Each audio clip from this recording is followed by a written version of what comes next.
Hello guys, welcome to my manifesto, aka the very thing keeping me from going outside and making friends, aka this YouTube channel. We all love coziness, and I'm sure you guys are cozy right now, and so am I playing the 7th Saga, aka the hardest SNES RPG of all time. We are not the same. Comfort is just an emotion we humans are naturally drawn to, and me personally, I can see the appeal. One thing I like to do is just boot up an easy RPG and immerse myself in the world and story, because that's what brings me life. There are plenty of obscure and completely overlooked cozy RPGs out there that you guys need to play to distract from your crippling depression. Throw away those anxiety pills, because these games will give you all the relief you need to feel like you're doing okay in life. These are old, obscure, cozy RPGs. By the way, I am in no way a medical professional, and for the sake of your safety and the safety of those around you, I must advise you to not abruptly stop taking your medication. Now, I'm going to put a lot of emphasis on the obscurity of these games, because their popularity will kind of affect how cozy they are to me. What counts as a comfy RPG is really loose, but overall it should have a relaxing vibe and a really good atmosphere. There's always people with something to say about anything, and nothing beats going on an old forum and just discovering old games almost no one has ever heard of before. Also, I'll be giving these games scores based on a vibe point system. Trust me, it's totally not arbitrary, and I didn't add this into the script last minute. I want to start off with talking about the adventures of Hourai, a game I will never not bring up in any conversation ever. Anybody that has ever met me knows I will insert it into every single conversation I ever have, whether it be weddings, sleepovers, on a date, at a funeral. Rest in peace, James. He would have loved the adventures of Hourai. Please shut up. In this game, you play as a Japanese high schooler, and you can already tell it's unrealistic because it doesn't portray Japan's school system as the soul-sucking institution that it is. You can play as a boy or a girl, and me personally, I picked girl because I heard the girl path has more content, and your choice of gender will affect the story in a different way. Meet a charming cast of characters such as Token Black, Jesus, and the Penguins of Madagascar as you try to expose a secret world order operating in your school, aka the school council. It sounds intense, but it manages to keep things feeling low stakes while also creating enough suspense for you to care about what you're doing. It's actually a really funny game, and most of it is just you and your friends bumbling around a high school for 19 hours before you accidentally expose a secret death cult because they tried enforcing a curfew. No one enforces a curfew. The conflict is intentionally really dumb, and the setting gives off such good vibes to me. That 90s Japan high school aesthetic set on a literal island. I mean, the game starts with you getting thrown from a plane because the flight attendant gets annoyed by you. It perfectly sets the tone for everything. I just love everything about how this game operates. The music is super unique, so is the story, and it has a unique class system which involves joining clubs. It's truly underrated and it needs more love from people outside of Japan. One reason why I love this game so much is the amount of mystery behind it, just due to how obscure it is. Guides for this game are scarce, and there are a lot of features and secrets that have little to no documentation online. Plus, apparently from what I've heard, this game is a sequel to an online Japanese board game, but I literally can't find anything about it online, so I have no idea. Also, the music slaps. Did I already say that? I think I did. I bump this battle music in any situation, dog. I can't get enough of it. 9 out of 10 on the vibe point scale. Seiken Densetsu 3, the only game where you can slaughter innocent wildlife and still be portrayed as the good guy. It's not really obscure anymore, but sue me, I'm putting it in the video anyway. Another Japan-only RPG. Man, the people out east really love gatekeeping the good stuff. The visuals for this game are probably the most mesmerizing on the entire system. The fantasy world captivated me due to the visuals combined with the music, which takes a medieval approach. I cannot stress enough how much this music is going to suck you into the game. Each track has its own unique sound, but they're all equally as enjoyable to listen to. Do me a favor and look up the soundtrack before you go to bed and drift off as your mind wanders with the music playing. It will feel like you're ascending to heaven, about to have a tea party with God himself. The game itself takes from the game before, Secret of Mana, which is also a cozy as hell game, but this one is less stressful because the controls actually feel more fluid. It also has an Octopath Traveler-esque way of storytelling, where you can pick different characters and party members, which determine what path you take in the story. It honestly feels like you're playing an old fantasy story in video game form, and it's not really super fast paced if you don't want it to be. Sometimes, you just want to get some tea, sit on the beach, boot up that Steam Deck of yours, and kill innocent fauna just trying to survive in this cool medieval world. Hell yeah, food chain, bitch. 8 out of 10 on the vibe point scale. It's missing some of the mystique some of the more obscure RPGs offer. I mean, it has a whole ass website revolving around the entire game, so I mean, it's not the most obscure thing ever.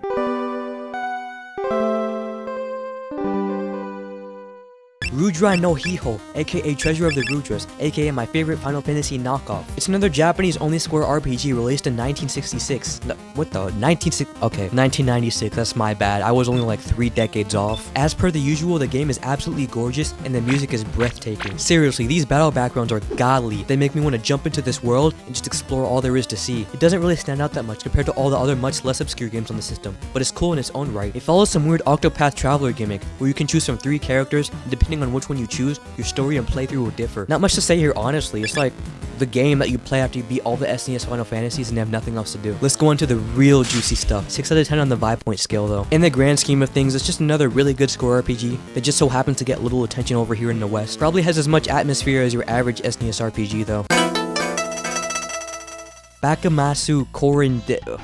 Okay. Bakamatsu Kourinden Oni. Jesus Christ. This game sent me down a rabbit hole that I have yet to crawl out of. In fact, this game is the only reason why I wrote this script. This already obscure game is a sequel to a slightly less obscure Super Famicom game called Seiken Kourinden Oni. I have no idea how to pronounce that. Oh, by the way, just a heads up, I'm gonna pronounce all these so wrong, so just be ready for that. The Super Famicom game is actually a sequel to a Game Boy game called Oni 4 Kishin no Ketsuzuku, which is a sequel to another Game Boy game called Oni 3 Kuru no Haikashin. I'm not gonna pronounce that. On behalf of all Americans, I am so sorry. I totally embarrassed myself during that segment. You know what? All you need to know is that the one I'm talking about now is the 6th entry in an already obscure as hell line of RPGs you're probably just now hearing about. Japan, what are you guys even doing over there at this point? This game caught my eye specifically for its music and the battle screen. Once again, both are gorgeous and really take you into the world you're gonna spend the next 20 hours in. Not gonna lie though, a lot of parts of the game feel cheap. Its predecessor, no, I'm not pronouncing it again, honestly feel more polished visually at least. These character portraits look really cheap and the colors are sort of off compared to the last game. I do think it adds to the charm though, if I'm being completely honest. One reason why I love talking about this game is because it feels like my own little thing, something I only know about. It's my little corner of the world and it provides me a place of solace whenever something goes wrong in my life. The game itself is rather unremarkable, but once again, the vibes trump everything I feel about this game. Cozy RPGs, no matter how cheap or tedious, provide you with the feeling that nothing on this earth can really give you. Despite it being its own thing in my mind, I'm happy to share its existence with you guys because I think it deserves more attention. Also, I'm not talking about this game's predecessor because it looks very boring and I have no emotional attachment to it whatsoever. 9 out of 10 on the vibe point scale. There's an immense amount of mystery behind it and the drama with the fan translation makes it even more interesting. This game will probably never get translated and the only available one is literally 5% complete and was abandoned years ago. Very, very sad.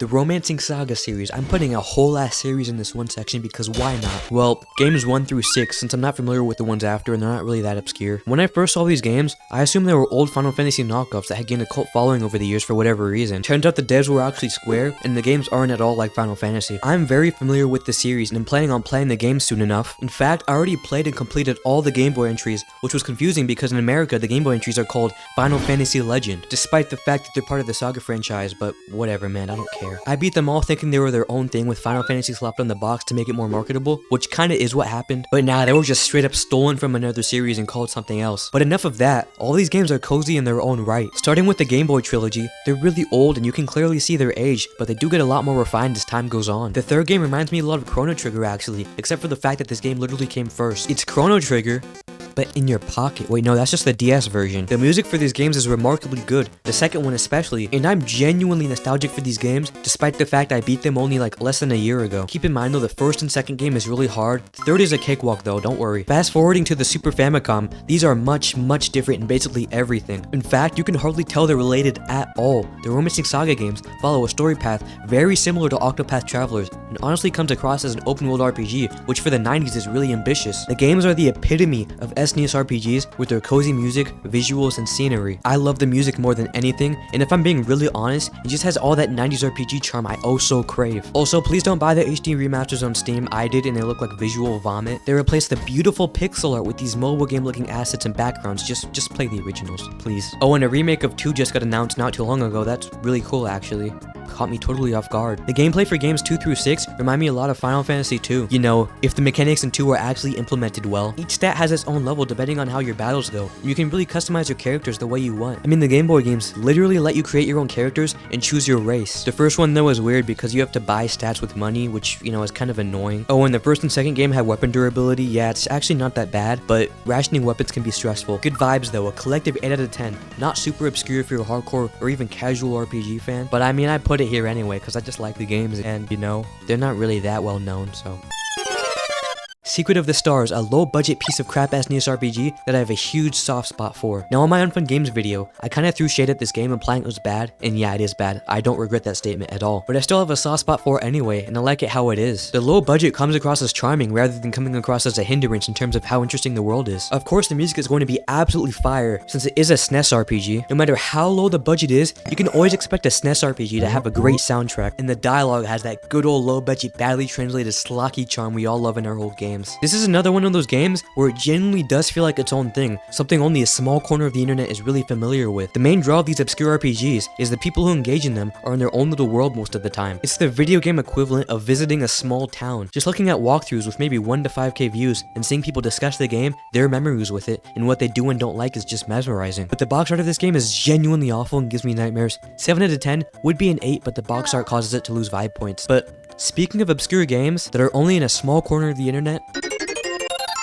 Love Quest. Now, this rabbit hole is genuinely one of the most insane things I have ever come across in my time on this earth. This is a 1995 Japan-only Super Famicom RPG. Never got a fan translation. Hell, I don't even think enough people know about this game to give it a translation anyway. I could not tell you what this game is about due to the simple fact that I cannot read Japanese. When you look this game up on YouTube, you will only come across 4 videos related to it. All 4 just showing gameplay of the game, with 3 of them barely breaking 1,000 views. In the 4th one, not even halfway to 50 views. I am convinced not even the most hardcore of RPG fanatics know this game exists. There's only 1 Reddit post related to this game, and it only has 3 upvotes after 3 years of being posted. Notice how I said related, because it's not even about the game directly, it's about something connected to it, which I'll get to later. I found out about this game on a forum that has been completely wiped from the internet as far as I can tell, so I'm just going off of memory here. The game has a sort of Earthbound-esque vibe, where you play as a young man trying to get your fiance back after she's lost. The reason why I reference Earthbound is because it takes place in the modern day being 90s when this game was made, and just like Earthbound, the battles are wacky as hell too. Instead of fighting enemies, you woo female opponents trying to out-charisma them. The game is really goofy and lighthearted, and it doesn't take itself seriously at all. One of the reasons why I love talking about this game so much is that it's one of the most mysterious pieces of media I've ever laid my eyes on. Nobody, and I mean nobody,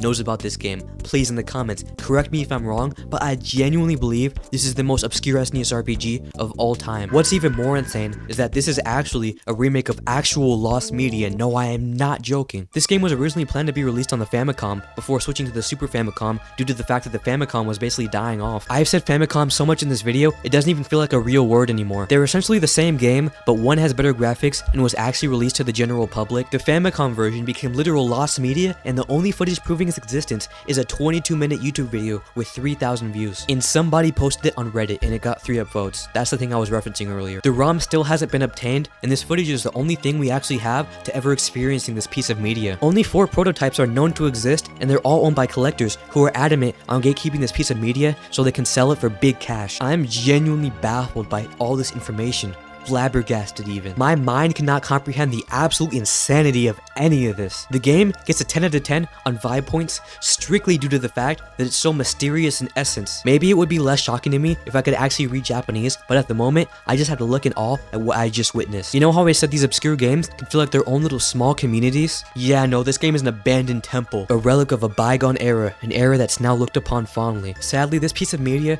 never got the attention others received and therefore faded into obscurity. Everything about this feels cursed. That's why I'm happy to share it with you guys and bestow upon you the absolute insanity I had to endure. Let's go back to normalcy now. Well, temporarily at least. Whatever I talk about next is ultimately gonna be disappointing in comparison, so let's just sacrifice the game, shall we? How about God, Growth Or Devolution? Both the SNES version and the PS1 remake. I wanted to refrain from putting PS1 games in this video since I'm not at all familiar with the console, but what can I do really? It's literally just an Earthbound knockoff, no joke. I'm not trying to be funny, it's just Earthbound. Well, it's different, but it's not. Look at the main character and tell me that's not Ness. I mean, look me in the eyes and tell me that's not Ness. It has a lot of the same charm as the Earthbound series, and honestly is a really good supplement if you're craving some Earthbound goodness. It's really not that obscure anymore though. I mean, multiple big RPG YouTubers have talked about it, and it's gained a small but dedicated following over the years. The PS1 port, on the other hand, nobody knows about. First of all, it's Japan only. Okay, somebody needs to go tell those people that we like RPGs too. They can't gatekeep all the good stuff. I'm not gonna lie, it looks really cheap and visually worse than the SNES version, but it's charming in its own right. The sound design invokes a nostalgic feeling, and I prefer it over the SNES version in that regard. And some of these environments do look gorgeous, but I still can't get over how much uglier they made some of the areas look. Maybe I'm just biased towards pixel art or something. The PS1 version gets a 5 out of 10. Underwhelming. Star Ocean Blue Sphere, oh boy, oh man, oh brother, oh brother. This is another wild one for reasons pertaining to the game and the discourse around it. I feel like this game is cursed because the sole existence of this game baffles me. All the big YouTubers who have made videos about this game, the video they made performed remarkably worse compared to the rest of their content. And apparently the translation was finished but locked away for years because the dude who translated the game wanted to be paid for his work, so he kept the translation hostage until he got paid. That was until one day, the whole thing somehow leaked onto the internet and anyone was able to play the English version completely free. This game also had an even more obscure phone remake that looks like absolute garbage but was shut down, called Star Ocean Blue Sphere Mobile, which is partially lost too. The game was out for 9 years, not a single person, not one, thought to archive it for whatever reason. With the actuals going on here, there was no way any of this is real. The game looks visually beautiful for a Game Boy Color game, and it's really ahead of its time in how it looks and plays. But I just can't get over the stuff surrounding the game itself. It's too much for my brain to handle. Let's move on to something less insane. Oh yeah, 8 out of 10 in terms of vibe points. I love the aesthetic, and once again, the weirdness behind it really adds to its atmosphere as a whole. On the topic of Game Boy Color RPGs, Legend of the River King 1 and 2. Two great games that combine fishing with life sim mechanics. Imagine Harvest Moon, but fish. It's mainly a fishing game, but has turn-based battles to add some good old flair to help it stand out. Honestly, it's just cozy. Nice game to boot up and do some good old fishing with. Plus, the Game Boy Color aesthetic really makes me like it a lot more, but hey, that's just me. 10 out of 10 on vibe points. Simple, but classic. Before the video ends, I want to give out some honorable mentions. These games aren't remarkable enough to get their own segments, but I want to give them some love anyway. Far East of Eden, pretty generic as far as SNES RPGs go, but it's pretty funny and has some unique time mechanic that follows the real world clock. 6 out of 10. Little Ninja Brothers, the only reason why it's on here is because the victory music makes me nostalgic for whatever reason. 5 out of 10. Lufia The Legend Returns, really good and I like it, but there's not much to say here. It's a cool Game Boy Color game, but nothing more than that. 7 out of 10. Inindo Way of the Ninja, it's just Inindo Way of the Ninja. 4 out of 10. I think we've covered all the important bases here. Now fade to black editor Pixa. There we go. That sure was relaxing, huh? I can tell you we're thoroughly relaxed right now. Well, I'm not, because making this video was a pain, but oh well. The research was fun and I'm glad to be talking about these games nobody knows about. Anyway, time to grind out a few other videos before school starts again. Welcome to the Pixel channel if you're new, everybody. A place where you grind till you drop, consume all my slop, and farm crops. Harvest Moon. I'm gonna play some Harvest Moon to relax a bit. Peace out.